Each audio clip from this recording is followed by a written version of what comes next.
Bonjour, bienvenue. Avant de commencer, abonnez-vous à notre chaîne et laissez un cœur en commentaire sous cette vidéo. Je m'appelle Claire Morel, j'ai 65 ans. Pendant 30 ans, j'ai été l'épouse dévouée de Marc, un homme que j'aimais sincèrement. Nous avions construit ensemble une belle maison, une vie stable. Mais un matin glacial, tout s'est effondré. Sans le moindre signe avant-coureur, Marc m'a annoncé qu'il voulait divorcer. Son regard était froid, ses mots tranchants, « Tu es trop vieille, trop ennuyeuse. Je veux vivre autre chose. » Mon sang s'est glacé. La trahison était insupportable. Je n'ai pas eu le temps de comprendre ni de négocier. Tout était déjà décidé. Marc avait entamé les démarches et ne me laissait d'autre choix que d'accepter. J'étais anéantie. Comment l'homme avec qui j'avais partagé tant de moments pouvait-il me rejeter ainsi? J'ai dû faire face à cette douloureuse réalité, j'étais seule désormais. Le cœur brisé, je me suis résolue à tourner la page, même si je ne savais pas encore comment. Le divorce fut rapidement prononcé. Je n'avais plus le courage de rester dans cette maison emplie de souvenirs. Le juge m'accorda une petite compensation, mais la maison resta au nom de Marc. À contre-cœur, j'ai fait mes valises et quitté ce lieu que j'avais tant aimé. Je me suis installée dans un modeste appartement en périphérie. Chaque soir, je regardais les photos accrochées au mur en pleurant, me demandant pourquoi la vie m'avait infligé une telle humiliation. Pendant ce temps, Marc continuait à vivre dans la maison. Il n'a montré aucun remords. J'apprenais par les voisins qu'il organisait des dîners, recevait des amis. Il profitait de la maison comme si je n'y avais jamais existé. Le sentiment d'injustice me rongeait. Mais je n'avais ni la force ni les moyens de lutter. Je tentais simplement de survivre à ce chagrin immense qui m'étouffait un peu plus chaque jour. Quelques semaines à peine après le divorce, le coup de grâce est tombé. J'ai appris que Marc avait emménagé dans la maison avec Laura, sa maîtresse de 33 ans. Pire encore, il s'était marié en toute discrétion. En un instant, toute ma vie semblait balayée. C'était elle, maintenant, qui dormait dans mon lit, préparait des repas dans ma cuisine, profitait de mon jardin fleuri. L'humiliation était totale. Je voyais leurs photos s'afficher sur les réseaux sociaux, sourires complices, soirées entre amis, verre levé dans ma salle à manger. Les voisins chuchotaient dans mon dos, certains me regardaient avec pitié, d'autres avec mépris. J'avais l'impression de n'être plus qu'une ombre. Chaque image, chaque mot me transperçait. Mais au fond de ma détresse, une petite voix murmurait « Tiens bon, ton heure viendra ». Les semaines passaient, mais la douleur restait vive. Chaque jour, je voyais de nouvelles publications de Marc et Laura. Ils prenaient des photos dans le jardin que j'avais moi-même aménagé avec tant d'amour. Ils organisaient des barbecues, des soirées, recevaient des amis. Les voisins, autrefois proches de moi, souriaient maintenant à ce couple qui occupait ma maison. Chaque image était une gifle. Je n'osais plus sortir. J'avais honte. Dans le quartier, les rumeurs allaient bon train. Certains disaient que j'étais dépassée, que j'avais laissé filer Marc. D'autres prétendaient que Laura l'avait sauvé de l'ennui. Moi, je me terrais dans mon petit appartement, le cœur en miettes. La solitude était accablante. Mais malgré les larmes, je sentais naître en moi un début de révolte. Je ne pouvais pas rester cette femme humiliée à jamais. Un jour, je relèverais la tête. Alors que je tentais à peine de me remettre de ce choc, un autre drame est survenu. Un matin, j'ai reçu un appel déchirant, mon père venait de mourir subitement. Mon unique parent, mon pilier, n'était plus là. Fille unique, je devais affronter ce deuil seule. Organiser les funérailles sans soutien, porter ce chagrin sur des épaules déjà fragilisées. La douleur était insoutenable. Tout me semblait vide. Les jours qui ont suivi furent un cauchemar. Je passais mes journées entre les démarches administratives et les souvenirs. Chaque objet de mon père me ramenait à l'amour inconditionnel qu'il m'avait toujours offert. Pendant que Marc et Laura poursuivaient leur vie insouciante, je pleurais mon père en silence. Ce fut l'épreuve de trop. Pourtant, au fond de ce gouffre, je sentais une force nouvelle s'éveiller en moi, comme un instinct de survie. Quelques semaines après les obsèques, le notaire m'a convoqué. Je m'y suis rendue sans attente, encore brisée par le chagrin. Mais là, une surprise m'attendait, mon père m'avait laissé une belle somme en héritage, fruit de ses économies de toute une vie. J'étais bouleversée. Cet argent n'effaçait pas la douleur, mais il représentait une opportunité, un souffle nouveau. Peut-être était-ce le signe du destin que j'attendais. Ce jour-là, en sortant du cabinet du notaire, pour la première fois depuis des mois, j'ai levé les yeux vers le ciel. J'ai compris que cet héritage pouvait m'aider à reconstruire ma vie. Je n'étais plus obligée de subir. Avec ces moyens, je pouvais reprendre le contrôle, choisir ma voie. Une lueur d'espoir est née dans mon cœur meurtri. Ce fut le début d'une nouvelle détermination, je n'étais pas finie. Après des nuits d'insomnie et de réflexion, j'ai compris que cet héritage n'était pas un simple hasard. C'était l'occasion que la vie me tendait pour me relever. J'ai pris une décision ferme, je ne voulais plus être cette femme brisée, enfermée dans ses regrets. J'ai contacté une agence immobilière et visité plusieurs biens. Quand j'ai découvert cet appartement face à la mer, lumineux et apaisant, j'ai su que c'était là que je devais recommencer. Le jour où j'ai emménagé, j'ai ressenti un profond soulagement. La vue sur l'océan me donnait une sensation de liberté. Je me suis promise de reconstruire ma vie, pas pour prouver quelque chose à Marc, mais pour moi-même. J'ai commencé à marcher chaque matin sur la plage, respirant cet air salin qui nettoyait peu à peu mes blessures. Un nouveau chapitre s'ouvrait. Je n'étais plus la femme délaissée. J'étais Claire, une femme déterminée. Pendant que je retrouvais peu à peu mon équilibre, la situation de Marc se détériorait. Je l'appris par des amis communs, après plusieurs erreurs au travail et des conflits avec ses supérieurs, il avait été licencié. Son monde commençait à s'effondrer. Laura, qui n'avait jamais travaillé, se retrouvait elle aussi sans ressources. Le train de vie qu'ils avaient adopté devenait soudain impossible à maintenir. Privés de revenus stables, ils peinaient à payer le loyer de la maison qu'ils occupaient désormais en tant que locataires. Les factures s'accumulaient.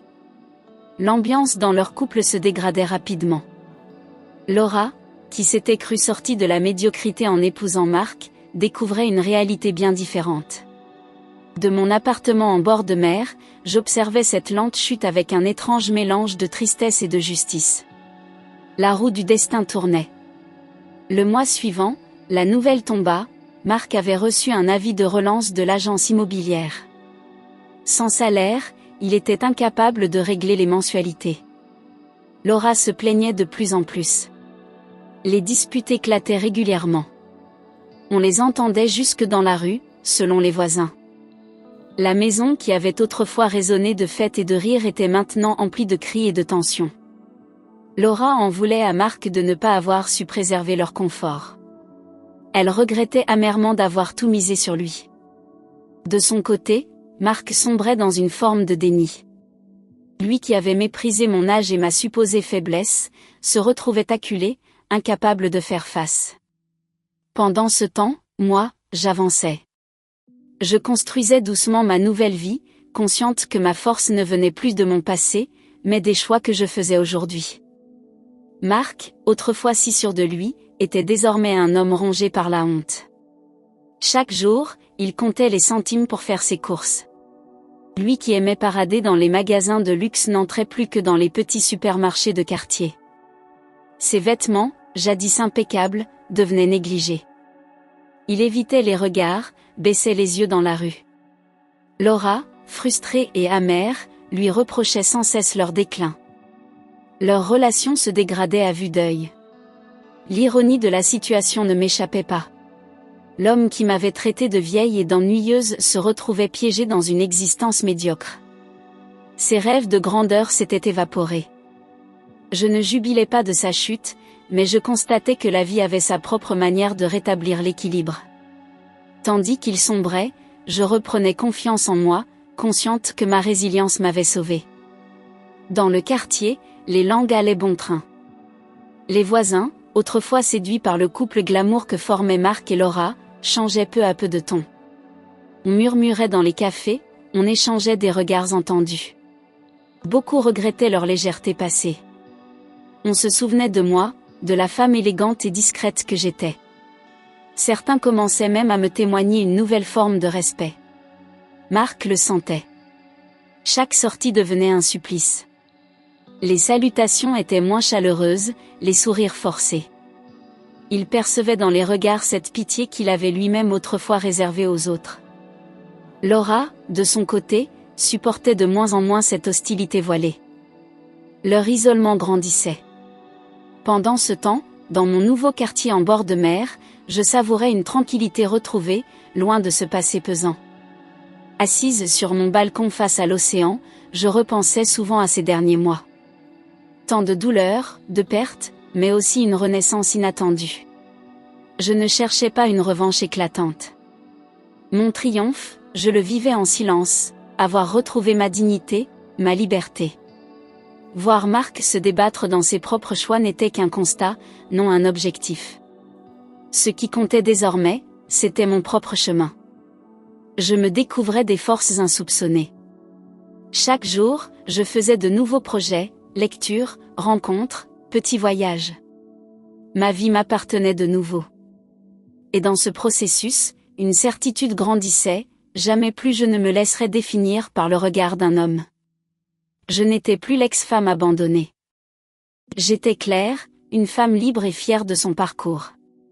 Et ce n'était que le début. Par un bel après-midi d'automne, alors que je marchais seule sur la plage, un homme m'a abordée avec un sourire sincère. Il s'appelait Philippe, un veuf de mon âge, au regard doux et attentif. Nous avons échangé quelques mots sur la beauté de la mer, sur la chance d'avoir cet horizon apaisant. La conversation s'est prolongée naturellement, sans attente, sans masque. Cela faisait des mois que je n'avais pas ressenti une telle légèreté. Nous nous sommes revus par hasard le lendemain, puis le surlendemain. Chaque échange devenait plus profond, plus complice. Philippe n'était ni pressant ni envahissant. Il écoutait avec une bienveillance rare. Petit à petit, une connexion sincère est née entre nous. Pour la première fois depuis longtemps, je me surprenais à sourire sans amertume, à savourer l'instant présent. Une page se tournait doucement. Avec le temps, nos rencontres sont devenues régulières. Nous partagions des balades sur le port, des déjeuners en terrasse, de longues discussions sur nos vies respectives. Philippe me regardait sans jugement, avec une admiration discrète mais sincère. À ses côtés, je me redécouvrais femme, au-delà des blessures et des trahisons. Son respect et sa tendresse m'apaisaient. Je n'étais plus seulement l'ancienne épouse bafouée. Un soir, alors que le soleil se couchait sur l'horizon, Philippe m'a tendu la main. Ce geste simple, empli de douceur, a éveillé en moi une émotion profonde. Nous n'avions rien précipité. Tout s'était construit avec pudeur et authenticité. J'ai compris que je n'étais pas condamnée à la solitude. Il existait encore des hommes capables d'aimer sans écraser. Ce fut un baume pour mon cœur meurtri. Un matin, alors que je consultais mes courriels, un message inattendu de mon avocat a attiré mon attention. Il m'informait que la maison que Marc et Laura louaient était mise en vente. Mon cœur s'est emballé. Était-ce un signe? L'occasion de refermer ce chapitre douloureux avec dignité? Après un instant d'hésitation, j'ai décidé de saisir cette opportunité. Non par vengeance, mais pour affirmer mon autonomie retrouvée. Je me suis rendue au cabinet de l'avocat. Ensemble, nous avons étudié le dossier. Financièrement, l'achat était envisageable grâce à l'héritage de mon père. La décision s'est imposée comme une évidence, je devais le faire. Ce n'était pas une revanche tapageuse, mais un geste symbolique. Reprendre possession, même indirectement, de cet espace chargé de souvenirs. La vie m'offrait la possibilité de tourner la page à ma manière. Après avoir validé les démarches avec mon avocat, j'ai entamé l'acquisition de la maison en toute discrétion. Je ne voulais pas attirer l'attention, surtout pas celle de Marc. Par l'intermédiaire d'une agence, l'offre a été acceptée rapidement. Ironie du sort, les difficultés financières de Marc forçaient la vente à un prix avantageux. Chaque étape franchie renforçait en moi ce sentiment de reprendre le contrôle de ma vie. Je n'avais aucune intention d'y vivre. Ce lieu était trop chargé de blessures passées. Mais le simple fait de redevenir propriétaire de cette maison représentait une victoire symbolique. Je n'étais plus la femme rejetée et humiliée. J'étais celle qui, malgré tout, se relevait plus forte que jamais. Le soir même, en contemplant la mer depuis mon balcon, j'ai ressenti une paix nouvelle. J'avançais. Le jour de la signature chez le notaire, je me suis préparée avec soin. Non par vanité, mais par respect pour moi-même et pour ce moment clé. En entrant dans le bureau, j'ai senti une vague d'émotions m'envahir. Toutes ces années de souffrance, ces nuits à pleurer, me ramenaient à cet instant précis. La signature des documents fut rapide, presque mécanique. Mais pour moi, c'était bien plus qu'un simple acte juridique. En ressortant du notariat, un sourire discret éclairait mon visage. J'étais désormais propriétaire, en pleine légalité, de la maison où l'on m'avait tant rabaissé. Ce n'était pas une revanche mesquine, mais une affirmation de ma liberté retrouvée. Je marchais dans la rue avec légèreté. Plus personne ne pouvait m'atteindre. Le passé n'avait plus de pouvoir sur moi.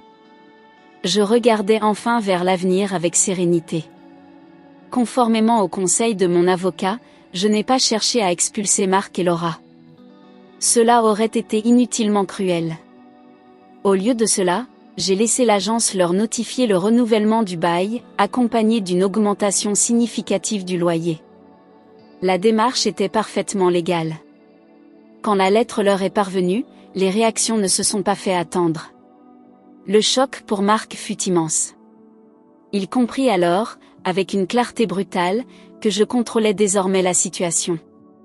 Sa fierté en prit un coup terrible. Laura, furieuse, l'accabla de reproches. Le couple, déjà fragilisé, vacilla davantage. De mon côté, je n'éprouvais aucune haine. Simplement une profonde satisfaction intérieure. J'avais repris le pouvoir sur ma propre histoire. Et désormais, chaque décision m'appartenait. Je n'étais plus victime de personne. Lorsque Marc découvrit l'augmentation du loyer, il entra dans une colère noire. Il tenta d'abord de contester la décision, sans succès. Les termes étaient clairs, légaux, irréversibles. Rapidement, la panique le gagna. Ses économies fondaient et il ne parvenait plus à joindre les deux bouts. Les factures s'empilaient, les rappels de paiement se multipliaient. Laura, excédée, ne cessait de le harceler pour qu'il trouve une solution. Le couple vivait dans une tension permanente. Les disputes éclataient chaque jour, devenant de plus en plus violentes. Marc, acculé, se refermait sur lui-même. Il comprenait qu'il était pris à son propre piège. L'homme arrogant qui m'avait méprisé n'était plus que l'ombre de lui-même. Et tandis que son monde s'effondrait, je poursuivais mon chemin, en paix avec mes choix. Le destin venait de lui rappeler que rien n'était jamais acquis. Face à l'impossibilité de payer le nouveau loyer, Marc dut se résoudre à quitter la maison. Ce fut un véritable déchirement pour lui. Laura, furieuse, le menaçait de partir si une solution n'était pas trouvée. Après de longues recherches infructueuses, ils se rabattirent sur un minuscule appartement en périphérie, sombre et vétuste. Rien à voir avec le confort auquel ils étaient habitués. Le choc fut brutal. Le jour du déménagement, des voisins curieux les observaient discrètement. Marc baissait les yeux, honteux. Chaque meuble qu'il transportait semblait peser une tonne. Laura, visage fermé, ne lui adressait presque plus la parole. Leur relation était brisée. Pendant ce temps, j'apprenais la nouvelle avec une étrange sérénité. Je n'avais rien fait de mal. La vie leur renvoyait simplement le reflet de leur propre choix. Et moi, je continuais à avancer. Installé dans ce logement exigu, Marc sombra peu à peu. Incapable de faire face à ses échecs, il trouva refuge dans l'alcool. Chaque jour, il buvait davantage pour oublier la honte, la douleur, le vide de son existence. Les bouteilles s'accumulaient, les journées défilaient sans but. Laura, de plus en plus dégoûtée par cet homme déchu, s'éloignait. Leur couple n'était plus qu'une façade, un champ de ruines. Les anciens amis de Marc avaient disparu. Plus personne ne l'invitait. Il était devenu un paria, un avertissement vivant que l'arrogance mène souvent à la chute. Moi, de mon côté, je poursuivais ma nouvelle vie. Chaque matin, je me promenais au bord de la mer, le cœur apaisé. Je n'avais plus besoin de regarder en arrière. Le passé était derrière moi. Et l'avenir m'appartenait désormais. La situation était devenue insupportable pour Laura. Vivre dans cet appartement minable, entouré de bouteilles vides et d'un Marc complètement détruit, n'était plus envisageable. Un soir, après une énième dispute, elle fit ses valises en silence. Elle laissa une simple note sur la table, « Je ne peux plus vivre ainsi. Adieu. » Quand Marc se réveilla, il trouva l'appartement vide. Ce fut un choc brutal, mais au fond, il s'y attendait. Abandonné, sans emploi, sans argent, sans amour, Marc toucha le fond. Il errait seul dans cet espace sombre, rongé par les regrets. Le vide laissé par Laura amplifiait sa détresse. Chaque jour était un supplice de plus. L'homme qui, jadis, m'avait cruellement rejeté, se retrouvait à présent plus seul que jamais. Et moi, de mon côté, je poursuivais ma route, porté par une force nouvelle, plus déterminé que jamais à savourer ma renaissance. Pendant que Marc s'enfonçait dans sa déchéance, ma vie prenait un tournant lumineux. Aux côtés de Philippe, je redécouvrais le bonheur simple des choses vraies. Nos promenades au bord de la mer, nos discussions profondes, nos éclats de rire sincères me rappelaient que l'amour pouvait encore exister, loin des faux-semblants. J'avais enfin tourné la page. Le passé ne dictait plus mes émotions. J'étais libre. Mon appartement face à l'océan était devenu mon havre de paix. Chaque lever de soleil était une promesse. J'avais repris goût à la vie. Je me sentais forte, indépendante, épanouie. Plus jamais je ne laisserai quiconque me diminuer. Et en voyant mon reflet dans la glace, je ne voyais plus une femme trahie, mais une femme qui avait triomphé de l'adversité. Une femme que même le destin ne pourrait plus briser. Un jour, en ville, je croisai par hasard d'anciens amis de Marc. Leur regard sur moi avait changé. Fini les sourires condescendants ou les paroles pleines de pitié. Ils me saluèrent avec respect, presque avec admiration. Ils savaient ce que j'avais traversé et ce que j'étais devenu. Le contraste avec la chute de Marc était flagrant. Beaucoup murmuraient qu'il avait perdu bien plus qu'une épouse. Ces rencontres renforçaient ma confiance. Sans jamais chercher à me venger, j'avais, par ma seule force, renversé les rôles. Je n'avais pas eu besoin de crier ma réussite. Elle se voyait, se ressentait. Et cela suffisait. Le respect que je lisais dans les yeux des autres était la plus douce des récompenses. Je n'avais plus rien à prouver. J'étais maîtresse de ma vie. Et le monde le voyait enfin. Par un matin de printemps, alors que je me rendais au marché du centre-ville, je l'ai aperçu. Marc, méconnaissable. Le visage marqué, les vêtements froissés, il avançait en titubant, un sac plastique à la main. Nos regards se sont croisés. Pendant un instant, le temps s'est suspendu. Il a baissé les yeux, incapable de soutenir le mien. Aucune parole n'a été échangée. Mais tout était dit. La roue avait tourné. Je suis restée droite, digne. Ce n'était pas de la vengeance que je ressentais, mais une profonde sérénité. J'avais survécu à ses trahisons, à ses humiliations. Et aujourd'hui, c'était lui qui portait le poids de ses choix. Je repris ma marche, le cœur léger. Je n'étais plus celle qu'il avait abandonnée.